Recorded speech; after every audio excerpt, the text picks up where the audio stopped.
I just want to shoot my shot. At what? I really do like you. Wednesday.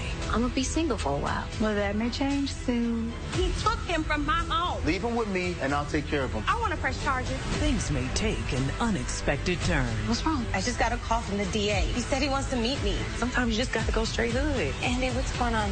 He couldn't say over the phone. This is not unusual. I'd say it's very unusual. Tyler Perry's Sistas. All new Wednesday at... Okay, Sistas fans, you just saw look, it's the 15-second promo. I still have no idea why they aren't releasing trailers and sneak peeks in a timely fashion like they used to. Once the 30-second promo drops, if there are any notable things that aren't in the 15-second promo, I'll do a follow-up video. But, you know, I love how you all want me to do these breakdowns as soon as possible. And just thank you to everyone who goes out of their way to send me trailers from the Oval or Sistas. I know a lot of you like record it from your TVs through DVR and whatnot, and I appreciate you, because I would not be able to get these breakdowns up in a timely manner without your help, because BET be tripping. I've tried tweeting them about it. I tried DMing them. I don't know why they are not advertising the shows like they used to.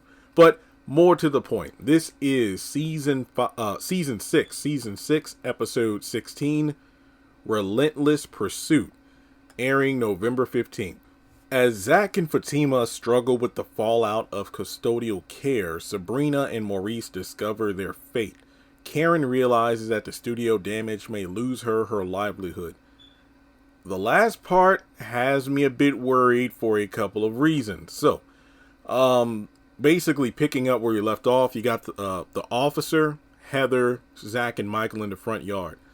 Heather's telling the officer, I want to press charges. And then Zach rebuttals, I will take your ass to court. I'm dead serious. And Heather's like, I don't care about no court. And I mean, I think I would if I were you, Heather, because, you know, Fatima is a lawyer. And if I remember correctly, she did tell Heather that. Well, she works at a law firm. So I just feel like Heather acting this ignorant is not a good sign, because it just shows that she's probably going to lose. Because even though Zach did abduct their son, there are a lot of things that will be pointing in his favor in regards to the lifestyle she lives and how it isn't a safe environment for their son to be in. So, Heather, you might want to change your tune. Okay. Kind of a brief segue, we go over to Hayden's place and Tamara comes back, and he does bring up and Tamara looking good. Maybe that's why season 6B has been a bit of a downer, not seeing Tamara for so long, but now she's back. Hayden brings her inside and says, what if we try it out for 6 months? And I'm thinking to myself, but isn't it 6 months and then after that she can divorce you?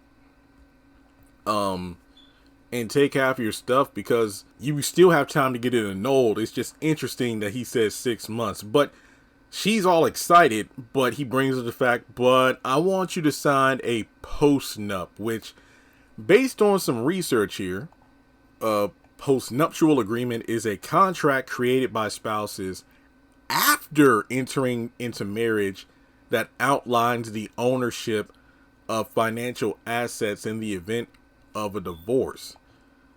And I did some more research asking the question, is this as good as a prenup? And it says that it can protect each spouse's interest in the same way as a prenup, since they can opt out of the same default state marital laws and address the same topic. So, yeah, that's pretty cool.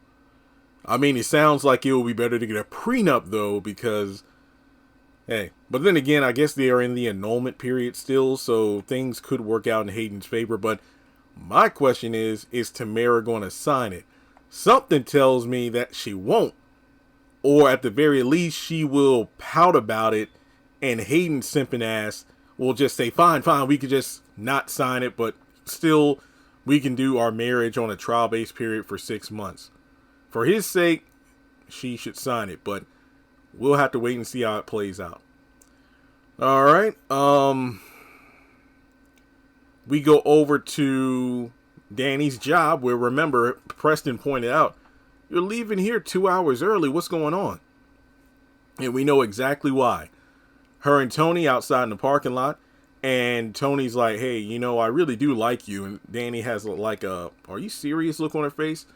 But we do know that Preston is going to show up because there was a scene from the making of season 6 where there's a green screen and we see these three standing outside in front of some cars. So yeah, Preston might actually show up. There are only 2 more things to talk about here. Okay, the synopsis talks about how Sabrina and Maurice discover their fate. Will they discover it in this episode? Hopefully, so we can get over with. So Sabrina and Maurice are heading over to Andy's office, and the DA calls Sabrina. He either hangs up on him or puts him on mute because she's freaking out. Then they make it over to the office, and, you know, Sabrina's like, okay, so what's going on? I mean, apparently he wants to see us. And is this bad? Andy says, well, whatever it is, he said he couldn't say it over the phone. But Sabrina goes, is this unusual? What? This is not unusual? Andy goes, I'd say it's very unusual. So hopefully the DA comes over with Alonzo, reveals the situation, makes him apologize, and then they can relax knowing everything is going to be okay. So we can finally put this entire storyline to bed. Last thing. Karen realizes that the studio damage may lose her livelihood. So if I'm not mistaken, Jason Weaver should be appearing in this episode. And he'll be like the contractor who comes in to make estimations of how much the damage is going to be. And we do see Karen and Pam standing outside in the parking lot of the salon where Karen says this line. It's Zach's baby. Pam is like, are you sure?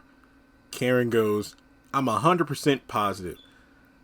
If you ask me, that's another way of saying I'm 100% sure that it isn't his baby, but I'm still going to try to convince myself that it is, even though there are multiple test results and points that show that he's not the daddy. Seriously, I mean, listen to how Karen says the line in the promo. Does that sound convincing at all? Seriously, it just feels like she is, what's the word they use, manifest or whatever, but no. My fear is this. When Karen finds out that the studio damage might be too much to, you know, afford, Pam opens her big mouth about that check that was ripped up. And then from there, well, if he, you know, you say he is the father, so maybe you can work things out where he can pay for the repairs and, you know, that will kind of count as, you know, child support or whatever you want to do. Basically, Pam might convince her to try to go over there. And we do know that that one scene where she's outside of the house with Zach, this could be her trying to ask for the money. And I hope he says no. Because the last thing I would want is for that damn car seat to be some sort of like, well, I did get you that car seat so you could pay for my repairs. But it's like, no, he tried, and what did you do? Basically spat in his face. Well, technically you just ripped up the check and cussed him out. So it's just one of those things where I just hope this doesn't lead to her going back to Zach when Andy said, hey, I'll help you out. So let's see how things work out there. And that's pretty much all I have for you. Let me know your thoughts in the comment section below. Like and subscribe. And, man, well, I guess Zach is going to possibly lose his son. Yeah, Heather's going to get him back. That sucks because I really like the scenes they shared in last night's episode. So yeah, like and subscribe, and I'll catch you in the next video.